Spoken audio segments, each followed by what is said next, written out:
Hello everyone, I'm back again and it is a exciting time for Yu-Gi-Oh! No doubt.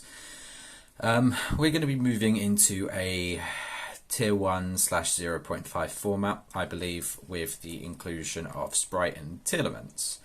I have opted to build TEARLAMENTS because the deck is fun.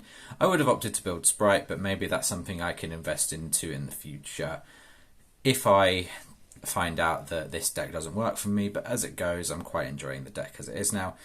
About the upcoming format, there's a couple of things in the TCG that are a little bit different to what the OCG had on release. So the OCG had only one copy of Mystic Mine legal. Not to mention the OCG also has 3 Max C. Sprite could heavily abuse Max C and add it to the hand using cards like Swap Frog and Gigantic Sprite, meaning that it was an incredibly oppressive force. Now, Sprite in the TCG are just as capable of making as many busted boards as possible, but that also means your decks will also be able to make the boards. Cards like Dark Ruler No More, DD Crow, Ghost Ogre, Skullmeister, and Ghost Bell are going to be very interesting and useful hand traps moving forward, and cards like Nibiru probably won't be seen completely gone, especially in the side deck against rogue strategies. Sword Soul players like myself very much fear cards like Nibiru, and it's always something on the table, but it being moved out of the main deck means game ones shouldn't be too difficult. However, today we're going to be talking about TEARLAMENTS, so I'm going to be giving you my pure deck profile. I managed to acquire this deck on pre-release. It's very, very fun. There's a few things in the extra deck that I'm going to change. I've proxied a couple of cards that I've got coming in the post, and down the line we're going to make a few changes to the deck to see what works, but I'll explain to you in due course. I have a feeling that the coming format will be interesting. It will see a lot of Sprite, I believe, but also a fair amount of tier. I do also think we'll probably be seeing still an insurgence of branded Despias, and also decks like Punk and Adventure variants, considering that we've got the Adventure package at full power. But without further ado, I will explain this fantastic deck. So, first we're playing 3 copies of Rhino Heart, which is the only warrior of the deck. So this card is busted. You can use both of its effects in the same turn. If it's normal or special summoned, you can send any TEARLAMENTS monster from your deck to the graveyard. Sorry, they're called TEARLAMENTS in the TCG. And if it's sent to the graveyard by a card effect, you can special summon it, but banish it when it leaves the field. However, you must have a TEARLAMENTS card in your hand to discard as cost in order for this to resolve. It's a water level 4, which means plays into Bahamut Shark, totally awesome, possible with this card. And it is essentially your main starter and normal summon for most of your plays, but that doesn't mean you can't special summon it with its own effect and use its own effect to top off of that. Next, we've got probably the best extender in the deck, TEARLAMENTS Shiren, or TEARLAMENTS Shaylin in the OCG. It can activate its effect in hand, so it can special summon itself by discarding a monster, and then as part of the same effect, you'll mill 3 cards from the top of your deck. It's an 1800 attack, which goes up to 2300 with the field spell on board, and it's just incredible. Every other TEARLAMENTS main deck monster, other than Rhino Heart, have the ability, if sent to the graveyard by card effect, they can use themselves and any fusion material from your graveyard, hand, or field to fusion summon a fusion monster from your extra deck by placing those materials on the bottom of the deck in any order. This is very important because you're not restricted into only summon TEARLAMENTS fusion monsters with this. You can summon whatever fusion monsters you like. And with a certain card coming later in the profile, you'll figure out that, well, there are quite a lot of oppressive cards that you can summon with things like this. Next we've got Merle. Merle is the level 2. On normal or special summon, it's a mill free and carries the same fusion summoning effect as Shiren.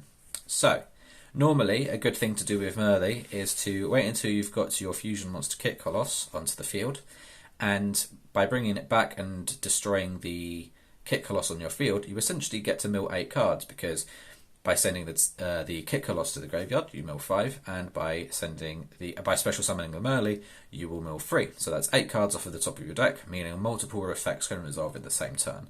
This is really fantastic. However, it's not always optimal to do this, but I do feel that it is a really awesome thing to do regardless. Next we have Havness. I would say it's probably the worst one to open, but again, it's actually interesting to see in your hand if you're going second, because this can potentially be a disruption for your opponent depending on what they do and what you mill. So if your opponent activates a monster effect on the field, as a quick effect you can special summon her from your hand and then mill free. This can essentially lead you into multiple plays by fusion summoning into a fusion monster from your extra deck, like a Kit Coloss or something, depending on what you mill, and then you can essentially fusion summon it and give a monster out onto the board before your opponent's actually committed to anything, which is pretty crazy. We're playing 2 copies of Supreme Seamare. Again, this is mostly just a sort of flex spot in the deck. It is a normal summon which can dump any aqua from your deck to the graveyard. It's level 4 water, which helps facilitate Bahamut Shark and totally awesome plays. And it also has an interesting effect during the end phase. If it's still on the board, you contribute it to target any aqua in your graveyard and add it to your hand. It also proves to be a good form of recursion, just like totally awesome. Next, unfortunately, I've got one coming in the post, but we are proxying the one King of the Swamp. We are playing 2 in the deck. King of the Swamp is absolutely insane. So, potentially seeing this card hit in the future for certain reasons. Its name can be substituted for the name of any other fusion monster. So, you can use this to go into cards like Invoke Kaliga, Millenniumize Restrict. Just, yeah, it's pretty mental. Not to mention, it can be treated as Rhino Heart if you don't find the Rhino Heart in order to summon your big guy, Kaleido Heart. Pitches itself to search poly. Yeah, it's also an aqua, which means it can be used as a material for Kit Coloss as well, which is awesome. Next, we're playing 1 copy of Shadow Beast and 1 copy of Squamata. Squamata's just there for you to have a more likelihood of hitting it and getting another copy of Shadow into your graveyard in order to fusion summon, and Beast is there because being able to draw a card off of a mill is really good. You also need to play them because Winder is mandatory in the deck. Another card which may see a ban in the future because it's just crazy. You can recur Winder, you can shuffle it back. It's mad. Some preemptive hand traps for the upcoming Power of the Elements format. I've got 3 DD Crow in the main. This can target cards like Ronin Toadin and other Tearlament players' monsters in the grave, stop them from fusion summoning, stop them from getting the Toad on board. It's pretty self-explanatory. 3 Ash. This can hit multiple cards, such as the Gigantic Sprite. It can hit cards like Swap Frog. It can hit a lot of different things. 3 of the Field Spell. This is insane. So it's essentially Magical Meltdown on activation. You activate it, can search any Tearlament monster, and if a Tearlament monster is shuffled back into the deck, or sorry, put back into the deck, it's been mistranslated, but yeah, this card will trigger and pop a card on the field if Tearlaments are put back into your deck or extra deck, and it will pop a card, which is pretty mental. Yep. And it also gives all Tearlaments monsters and all fusion monsters on your board 500 attack, making Winder 2700 and Dragostapelia 3200. 3 copies of Dark Ruler No More. This is self-explanatory. Boards are going to be mental moving forward. I think you really need to see this in the main. 2 polys. You search them. 1 instant fusion, 1 burial, 1 rotor, 1 terraforming. Instant fusion is like a 1-card mill 8 because it just spits Kit Coloss out of the deck, which is crazy. Then I've got 3 Meta Noise. Although this card is on paper a little bit worse than Sulliek, the Effect Negate, it does more for you because by simply being able to dump a Tearlament, you can fusion summon and do a lot more, despite it only being a normal trap that Book of Moon's a monster.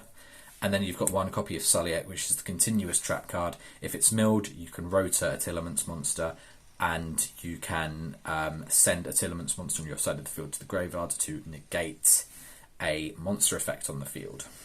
So that was the main deck. Already, as you can tell, it's pretty mental. But we will go on to the extra deck. For the big guy, 3 copies of Kaleido Heart. It requires Rhino Heart and 2 Aquas, big 3k attack. It can't be used as fusion material, which is very important. If it's summoned or if A Aqua Monster is sent to the graveyard by a card effect while it's on the field. You can target a card your opponent controls and shuffle it into the deck. And if it's sent to the graveyard by a card effect, it can just bring itself back and foolish a TEARLAMENTS card from your deck. So it's, yeah, mental. Again, these are both flex spots. So normally you'd only be playing 1 Kaleido and 2 Kit-Koloss, but I haven't got a replacement Guardian Chimera, Millennium Eyes Restrict, or essentially anything too expensive at the moment, but those are going to be coming for me in the future. Yeah, Guardian Chimera, Millennium Eyes Restrict, and Invoke Kaliga and things like that. These are just placeholders at the time being, but they all serve their functions really well. Kit-Koloss is insane on summon. On special summon, it can search or dump any TEARLAMENTS card. If it's sent to the graveyard by card effect, you mill 5, and also you can activate its effect on field to target a monster on your field, send it to the graveyard, and then you can special summon any TEARLAMENT from your hand or graveyard, and this will trigger its effect to mill 5 if you target itself. So yeah, this card is mad, absolutely crazy. 2 Dragos Tapelia. This card's not once per turn, and you can fusion summon it using Kit-Koloss and pretty much any other TEARLAMENT. It's mad. Really good against Sprite because it can turn their monsters to level 1. Winder, no special summons, pretty much. 1 Shark, 1 Toad. Probably not going to see this for much longer, but we shall see. 1 Dweller, stops graveyards. 1 Baguska for stunning. This is Redoer, it's my proxy. And 1 Gloomer, Dark Charmer Gloomy. Redoer can trigger your TEARLAMENTS because it detaches for effect, not cost. So yeah, pretty crazy to say the least. Obviously, need cards like Guardian Chimera, Millennium Eyes Restrict, and Invoke Kaliga. But these cards are going to come for me eventually, and that's essentially what you should be doing. But yeah. This deck is mental. I don't really know what to say. It's in testing. I played against my friend who's on Sprite, and yeah, both decks are just mad. I think any rogue players out there need to be fully ready on how to combat these decks, because they're not unbeatable strategies, but they are a firm step forward in card design and power creep. So just be ready and make sure you know what you're doing against decks like this, okay?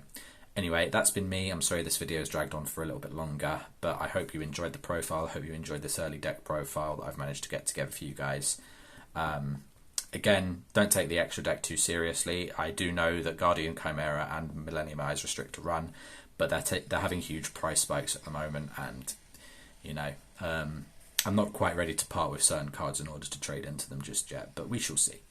Anyway, guys, thank you very much for watching. Hopefully I'll have more deck profiles out in the future, but at the moment I'm very much focusing on getting my competitive play into a better position. So thank you. Anyway, peace and love.